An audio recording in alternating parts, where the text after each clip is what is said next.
তো পোর্টালে যখন আপনি ঢুকবেন, জেনারেল ট্রান্সফার অ্যাপ্লিকেশন ফর্মটা খুলবে এবং সেখানে প্রেফার্ড ডিস্ট্রিক্ট, চুজ সার্কেল এবং তারপরে চুজ স্কুল অপশান আসবে।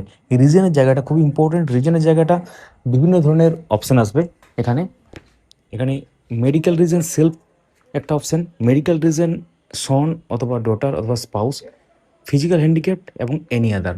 যার কোনো রিজনে হচ্ছে না তার ক্ষেত্রে এনি আদার সিলেক্ট হবে। তো আমরা পরপর এক একটা অপশান দেখে নেবো কী কী আছে। তো মেডিকেল রিজন সেলফ যদি সিলেক্ট করা হয়, তো এখানে কি আছে, ডিজিজে যদি আমরা ক্লিক করি, তো এখানে প্রথমে আছে ক্যান্সার, তারপর আছে আদার, তারপর আছে কিডনি। তার মানে এই ব্যাপারটা আছে। যদি আপনার ওই ক্যান্সার বা কিডনি রিলেটেড কিছু না হয়, তাহলে অন্য মেডিকেল রিজন যেতে তাহলে আধার হবে। ঠিক আছে? তাছাড়া যদি বাকিগুলো হয়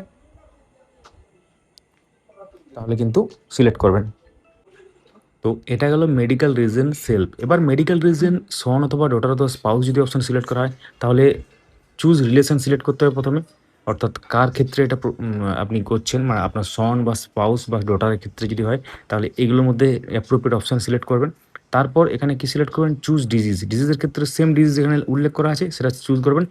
আপলোড সাপোর্টিং ডকুমেন্ট, অর্থাৎ মেডিকেল রিলেটেড যে ডকুমেন্ট সেটা আপলোড করবেন। এখানে দেখতে পাচ্ছেন পিডিএফ ফরম্যাট অ্যালাউড অনলি, এবং যেটা সাইজটা সেটা কিন্তু ম্যাক্সিমাম যেটা সেটা 200 কেবির মধ্যে আপনি করবেন। ওটা সর্বোচ্চ সাইজ অ্যালাউড সেটা হচ্ছে 200 কেবি।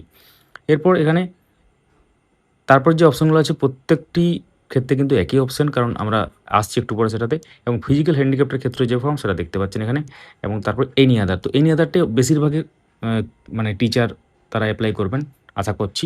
তো এখানে এনি আদার ক্ষেত্রে রিমার্কস দিতে হবে, অর্থাৎ আপনি কেন এটা অ্যাপ্লাই করছেন। মানে এনি আদার বলতে আপনার যে সমস্যাটা সেটা লিখবেন, বা যদি দূরত্বের ব্যাপার হয় তাহলে দূরত্বের ব্যাপার লিখবেন, বা যেটা আপনার মানে মন বলতে যেটা আপনার অ্যাকচুয়াল রিজন সেটা লিখবেন এখানে।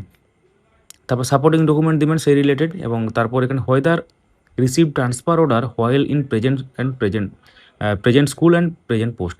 তো ট্রান্সফার অর্ডার যদি রিসিভ করে থাকেন তাহলে এখানে ইয়েস হবে, না হলে নো হবে। In case of applicant under order of suspension, তো এইসব রিলেটেড হলে তাহলে এখানে ইয়েস নো সিলেক্ট হবে, যেটা প্রযোজ্য আপনার ক্ষেত্রে। Present serving school of applicant is away from spouse working place. তো এক্ষেত্রে স্পাউস ওয়ার্কিং প্লেস এবং আপনার যে serving school, present service school, তার মধ্যে যে ডিস্টেন্স সেটা কিন্তু লিখতে হবে। তো ইন কিলোমিটার লিখতে হবে এখানে। কিন্তু ধরুন সাপোজ 200 কিলোমিটার যদি হয় তাহলে 200 লিখবেন, কেএম কিন্তু লিখবেন না, তাহলে কিন্তু সাপোর্ট করবে না, শুধু ডিজিট সাপোর্ট করে এখানে। তারপর কি আছে, distance between present school and permanent address as noted in service book in kilometre. তাহলে এখানে কিন্তু ডিস্টেন্সটা আপনাকে দিতে হবে প্রেজেন্ট স্কুল এবং পার্মানেন্ট অ্যাড্রেস যেটা সার্ভিস বুকে নোট করা আছে সেই রিলেটেড ব্যাপার। এটা কিন্তু ইন কিলোমিটার, মানে ধরুন 400 কিলোমিটার যদি হয় তাহলে 400 লিখবেন জাস্ট। ডিস্টেন্স সাপোর্টিং ডকুমেন্ট এখানে কিন্তু দেখতে পাচ্ছেন 200 কেবির মধ্যে হতে হবে, পিডিএফ ফরম্যাটে। এটা অনেকে গুগল ম্যাপের স্ক্রিনশট দিচ্ছেন, অবশ্যই কনসার্ন এসআই অফিসে কনফার্ম হয়ে দেবেন নিজের দায়িত্বে। তারপর ওয়েদার কনফার্ম সার্ভিস, এটা অবশ্যই বেশিরভাগ ক্ষেত্রে ইয়েস হবে, কারণ 2 বছরের পর কিন্তু কনফার্ম হয়েছে সার্ভিস। তো এটা ইয়েস হওয়ার পর এখানে তারপর কী হবে, upload copy of confirmation order. Confirmation order মানে যেটা আপনার কনফার্মেশন অর্ডার সেটা আপলোড করবেন এখানে। তো weather previously transfer within last 5 years. তো এক্ষেত্রে বিগত 5 বছরে কি ট্রান্সফার নিয়েছেন 5 বছরের মধ্যে, তাহলে যদি নিয়ে থাকেন তাহলে ইয়েস হবে, না নিয়ে থাকলে নো হবে। তো এইভাবে করবেন। তারপর টিক দেবেন, এখানে টিক মার্ক দেবেন।